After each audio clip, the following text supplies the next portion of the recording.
नमो। मैं हूं डॉक्टर तनुजा और मेरा टीएम संस्कृत क्लासेस में आप सबका स्वागत है। दोस्तों, आज का हमारा टॉपिक है परिभाषा प्रकरणम का पहला सूत्र इको गुणवृद्धि। दोस्तों, ये वीडियो को देखने से पहले आप मेरा चैनल को सब्सक्राइब कर लीजिए और बेल बटन आइकन को क्लिक कर दीजिए, जिससे कि मेरे आने वाली सब वीडियो का नोटिफिकेशन आपको मिलती रहेगी। तो चलिए बिना देर किए हमारा वीडियो को शुरू करते हैं। आज का हमारा टॉपिक है परिभाषा प्रकरणम का पहला सूत्र इको गुणवृद्धि। ठीक है, इस सूत्र को शुरू करने से पहले हम जानेंगे कि परिभाषा किससे कहते हैं, परिभाषा है क्या चीज़। इसके लिए बताया गया है कि अनियमे नियमकारिणी परिभाषा। ठीक है, अनियमे नियमकारिणी परिभाषा अर्थात अनियम उपस्थिति होने पर नियम करने वाले को परिभाषा कहते हैं। जहाँ पे अनियम का उपस्थिति होता है वहाँ पे जो नियम कराता है उसी नियम करने वाले को परिभाषा कहते हैं। इस सूत्र को पढ़ने से पहले, हुई इको गुणवृद्धि सूत्र को पढ़ने से पहले हमें तीन चीज़ को याद रखना पड़ेगा। तीन चीज़ बहुत ज़रूरी है। वो क्या है? चतुर्दश माहेश्वर सूत्र जो मैं यहाँ पे लिख के रखी हूँ, दूसरा है हमारा आगम, तीसरा है आदेश। ठीक है, चतुर्दश माहेश्वर सूत्र तो आप सबको याद ही होगा, पता होगा, आप तो सब रट लिए होंगे, क्योंकि व्याकरण शास्त्र के लिए चतुर्दश माहेश्वर सूत्र जरूरी है। अगर चतुर्दश माहेश्वर सूत्र को आप याद नहीं रखेंगे तो कुछ नहीं हो पाएगा। तो हम जानेंगे कि आगम किसे कहते हैं। आगम के लिए कहा गया है कि मित्रवत आगमा भवन्ति, अर्थात आगम जो है वो मित्र तुल्य होता है। मित्रवत आगमा भवन्ति अर्थात आगम स्थानी के साथ कोई भी छेड़छाड़ किए बिना चुपचाप आकर एक मित्र की तरह वो जगह पे बैठ जाता है, उसी के पास बैठ जाता है, स्थानी के पास आके बैठ जाता है। हमारा आगम हो गया। अभी हम देखेंगे आदेश क्या है। आदेश किसको कहते हैं? आदेश के लिए बोला गया है शत्रुवत आदेशा भवन्ति, अर्थात आदेश एक शत्रु की तरह होती है। आदेश क्या करता है? किसी वर्ण को अर्थात स्थानीय को हटाकर उसके जगह पर खुद जाके बैठ जाता है, इसलिए उसको शत्रु बोला गया है। ये तो हो गया हमारा आदेश, आगम और चतुर्दश माहेश्वर सूत्र। ये हो गया, इसको आपको याद रखना पड़ेगा। अभी हम चलते हैं सूत्र की तरफ। सूत्र क्या है हमारा? इको गुण वृद्धि। ठीक है, इको गुण वृद्धि। इक का षष्ठी विभक्ति एक वचन होता है इकः। सूत्र का अर्थ क्या है? सूत्र का अर्थ ये है इक के स्थान पर गुण और वृद्धि का आदेश होगा, लेकिन किस परिस्थिति में होगा ये हम जानेंगे उसका वृत्ति से। वृत्ति क्या कह रहा है? गुण वृद्धि शब्दाभ्याम यत्र गुण वृद्धि विधीयते तत्र इकः इति षष्ठ्यंतम पदम उपतिष्ठते, अर्थात जो सूत्र में गुण वृद्धि शब्द का उल्लेख किया गया हो और गुण और वृद्धि का विधान भी किया जा रहा हो, गुण वृद्धि बोलने से गुण और वृद्धि का आदेश भी किया जा रहा हो, उसी स्थान पर इकः ये षष्ठ्यंत पद का उपस्थिति होता है। अर्थात जो सूत्र में गुण और वृद्धि शब्द का उल्लेख किया गया हो और उसी सूत्र के द्वारा गुण और वृद्धि आदेश का विधान भी किया जा रहा हो, लेकिन कौन सा स्थान में गुण होगा, कौन सा स्थान में वृद्धि होगा, स्थानिक का स्पष्ट निर्देश नहीं दिया गया हो, उसी स्थल में क्या होता है? इक के स्थान पर गुण होता है और वृद्धि भी होता है। ये हो गया हमारा सूत्र और वृत्ति का अर्थ। अब हम उदाहरण समेत देखेंगे कैसा हो रहा है। ठीक है, पहले हम गुण का उदाहरण देखेंगे, उसके बाद हम वृद्धि का उदाहरण देखेंगे। गुण वर्ण क्या है? अदेंग गुण, अर्थात अ, ए, ओ, ये 3 वर्ण होता है हमारा गुण वर्ण। गुण का उदाहरण के लिए कौन सा सूत्र दिया गया है? मिदेर गुणः, पाणिनीय सूत्र है मिदेर गुणः, अर्थात मिद धातु का गुण आदेश होगा। देखिए इस सूत्र में हमारा गुण शब्द का उल्लेख किया गया है और गुण का विधान भी किया जा रहा है। गुण शब्द का उल्लेख भी किया गया है और गुण आदेश का विधान भी किया जा रहा है। सूत्र बोल रहा है कि मिद धातु का गुण आदेश होगा, लेकिन मिद धातु में कहाँ पर गुण का आदेश होगा ये हमें नहीं बताया गया है। ठीक है, जब यह अनियम सृष्टि होता है कि मिद धातु में तो गुण का आदेश हो रहा है, ठीक है, सूत्र तो ये बता रहा है, लेकिन मिद धातु में कहाँ पे होगा? मिद में टोटल 3 वर्ण है, एक है म हलंत, एक है ई और एक है द हलंत। तो ये तीनों वर्णों में से कौन सा स्थान पर गुण का आदेश होगा ये हमें अभी तक नहीं पता है। जब ये अनियम का उपस्थिति होता है कि ये मिद धातु में तो गुण का आदेश होगा, लेकिन ये तीनों वर्णों में से कौन सा वर्ण के स्थान पर गुण का आदेश होगा, जब ये अनियम का उपस्थिति होता है उसी स्थल पर यह जो हमारा परिभाषा सूत्र है इको गुण वृद्धि, यह परिभाषा सूत्र यह नियम कराता है कि इक के स्थान पर ही गुण का आदेश होगा। ठीक है, इक वर्ण कौन कौन सा है? ई, उ, री, री, ये 4 वर्ण हमारा इक वर्ण है। तो इक वर्ण के स्थान पर गुण का आदेश होगा। यहाँ पे इक वर्ण कौन सा है? ई हमारा इक वर्ण है। ठीक है, तो ई वर्ण के स्थान पर ये 3 वर्ण हमारा गुण वर्ण है, अ, ए, ओ। ये तीनों वर्णों में से कौन सा वर्ण का आदेश ई के स्थान पर होगा? ई के स्थान पर हमारा ए का आदेश होगा। क्यों ए का आदेश होगा? क्योंकि ई और ए का उच्चारण स्थान का समानता है। ई का उच्चारण स्थान तालु है, इचु जशानम तालु, ई का उच्चारण स्थान तालु है। ए का भी उच्चारण स्थान तालु है, ए दईतो कंठ तालु, ए का उच्चारण स्थान भी तालु है। इसलिए उच्चारण स्थान का साम्यता हेतु ई के स्थान पर ए का आदेश हमारा हो जाएगा। अभी हम देखते हैं कि मिद धातु से जब गुण का आदेश हुआ, मिद धातु में जब गुण का आदेश हुआ तब कौन सा रूप सिद्ध हुआ? मिद धातु में जब गुण का आदेश होगा तो मेद्यति रूप सिद्ध होगा। कैसा मेद्यति रूप सिद्ध होता है हम अभी उसको देखेंगे। अब हम देखेंगे मिद धातु से मेद्यति रूप कैसा सिद्ध हो रहा है। ठीक है, मिद प्लस लट, ये लट कहाँ से आया? वर्तमान लट, यह सूत्र से लट का आगम हुआ। उसके बाद क्या हो जाएगा? मिद प्लस ल, ये ट कहाँ चला गया? हलंत्यम सूत्र से ट का लोप हो गया। ठीक है, उसके बाद हमारा क्या बचा? मिद और ल बच गया। उसके बाद हमारा क्या होगा? मिद प्लस तिप, ये तिप कहाँ से आ गया?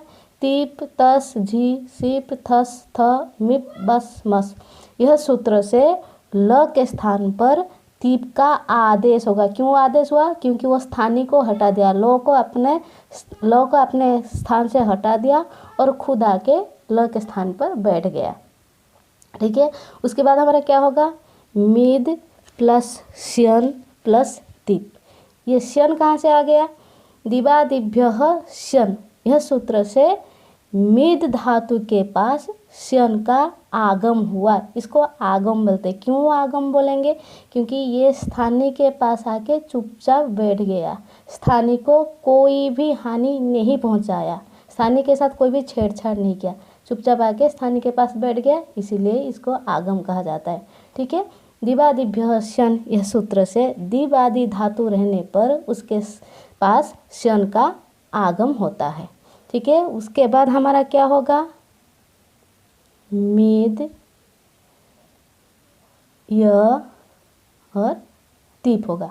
आप सोचेंगे कि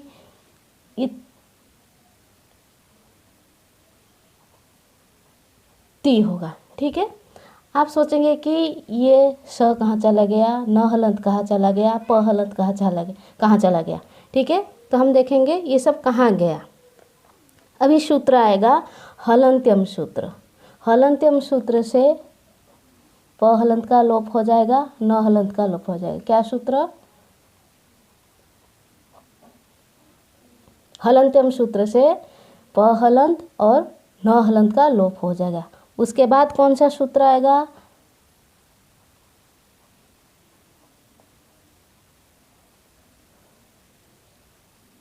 लसक्व तद्धिते सूत्र। लसक्व तद्धिते सूत्र से ये श का लोप हो जाएगा। बाकी बचा क्या? मीद, य और ती बचा, ठीक है। उसके बाद हमारा क्या होगा? मीद, य और ती बचा है। उसके बाद मीद को हम तोड़ देते हैं, मीद का हम वर्ण विच्छेद कर देते हैं। मीद को जब वर्ण विच्छेद कर देंगे क्या हो जाएगा? म हलंत ई, द हलंत प्लस य यहाँ पे है प्लस यहाँ पे ती है, ठीक है। अभी हमारा सूत्र क्या है? मीदेर गुण सूत्र है। मीदेर गुण सूत्र क्या बोल रहा है? मीदेर गुण सूत्र क्या बोला है? मिद धातु के पास व मिद धातु में गुण का आदेश होगा। लेकिन मिद धातु में कहाँ पे गुण का आदेश होगा ये नहीं बताया। ये कौन बताएगा? हमारा परिभाषा सूत्र। परिभाषा सूत्र क्या है? इक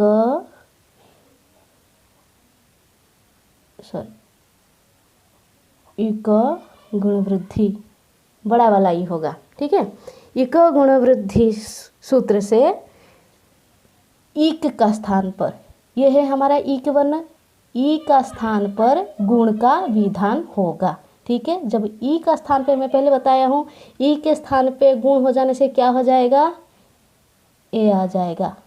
म हलंत ए, द हलंत य और ती। रूप क्या हो जाएगा? म हलंत ए हो गया मैं, द हलंत और यो क्या हो जाएगा? य और ती बचा है मेद्यति, मेद्यति। यह रूप हमारा सिद्ध हो जाएगा, ठीक है। समझ में आया? गुण का उदाहरण तो देख लिए, अभी हम वृद्धि का उदाहरण देखेंगे। वृद्धि का उदाहरण क्या है? मृजेर वृद्धि ही, यह सूत्र है। अच्छा, वृद्धि वर्ण कौन कौन सा है? आ, आई, औ, ये तीन वर्ण जो है वो है वृद्धि वर्ण, ठीक है। मृजेर वृद्धि सूत्र से मार्ष्टी पद का सिद्ध होता है, ठीक है। मार्ष्टी रूप का सिद्ध होता है। मृजेर वृद्धि सूत्र क्या कह रहा है? ये सूत्र कह रहा है मृज धातु का वृद्धि का आदेश होगा। देखो ये सूत्र में वृद्धि शब्द का उल्लेख भी किया गया है और वृद्धि आदेश का विधान भी कर रहा है। बोल रहा है कि मृज धातु में वृद्धि का आदेश होगा, लेकिन कहाँ पे होगा ये नहीं बताया है, ठीक है। हम देखेंगे ये मृज धातु से माष्टी पद का, माष्टी रूप का सिद्ध कैसा हो रहा है। देखेंगे मृज प्लस लट। लट कहाँ से आया? वर्तमान लट सूत्र से लट का आगम हुआ। उसके बाद क्या हो जाएगा? मृज प्लस तिप। तिप कहाँ से आया? तिप तस जी, सिप थस थ, मिप बस मस। यह सूत्र से लट का स्थान पर तिप का आदेश होगा, ठीक है। उसके बाद क्या हो जाएगा? मृज प्लस शप प्लस तिप। यह शप कहाँ से आया? कर्तरी शप। यह सूत्र से शप का आगम हुआ। कहाँ पे शप का आगम हुआ? मृज धातु के पास शप का आगम हुआ, ठीक है। उसके बाद क्या हो जाएगा? शप का लोप हो जाएगा। किस सूत्र से शप का लोप हुआ? मृज प्लस तिप। यहाँ पे शप नहीं है, शप का लोप हो गया है। आदि प्रभृतिभ्यः शपः, यह सूत्र से शप का लोप हो गया है। बचा क्या? मृज प्लस तिप बचा है। तिप का जो प है वो भी हलंत्यम और तस्य लोप, यह सूत्र से प का लोप हो जाएगा। रह गया क्या? मृज प्लस ती, ये रह गया है, ठीक है। उसके बाद हमारा क्या होगा? मृज धातु को हम अलग कर देंगे। यह जो मृज शब्द है ना उसको हम वर्ण विच्छेद कर देंगे। क्या हो जाएगा? म हलंत प्लस अरी प्लस ज हलंत, मृज हो गया, प्लस यहाँ पे दीप है। ठीक है, अभी क्या होगा, मृज धातु में वृद्धि का आदेश होगा करके ये सूत्र बोला है, लेकिन कहाँ पे होगा ये नहीं बताया है। इसीलिए हमारा जो है मृजेर वृद्धि सूत्र से मृज धातु में क्या होगा, वृद्धि का आदेश होगा। कहाँ पे होगा या ये नहीं बताया है। इसीलिए हमारा जो परिभाषा सूत्र है इको गुण वृद्धि, यह सूत्र से क्या होगा, यह सूत्र बता रहा है कि इक के स्थान पर गुण और वृद्धि होगा। यहाँ पे इक कौन सा है, यहाँ पे जो री है वो हमारा इक है, इस स्थान पर हमारा वृद्धि का आदेश होगा। जब री का वृद्धि हो जाएगा वो क्या हो जाएगा, आर हो जाएगा। तो रूप क्या हो गया, म हलंत आर ज हलंत ती, मार्जती हो गया। ठीक है, जब मार्जती हो जाएगा उसके बाद हमारा क्या होगा, मार प्लस श हलंत प्लस ती, जे के स्थान पर श आ जाएगा। श कैसा आया, ब्रश्च भ्रज सृज मृज यज राज भ्राज छ शाम शह, यह सूत्र से ज के स्थान पर श आ जाएगा, ज श में परिवर्तित हो जाएगा। ठीक है, उसके बाद हमारा क्या बचा, मार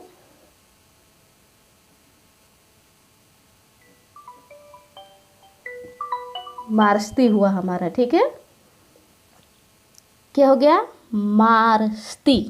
ठीक है, अब हमारा क्या हो जाएगा, ये जो श है वो हमारा ष्ट में परिवर्तित हो जाएगा।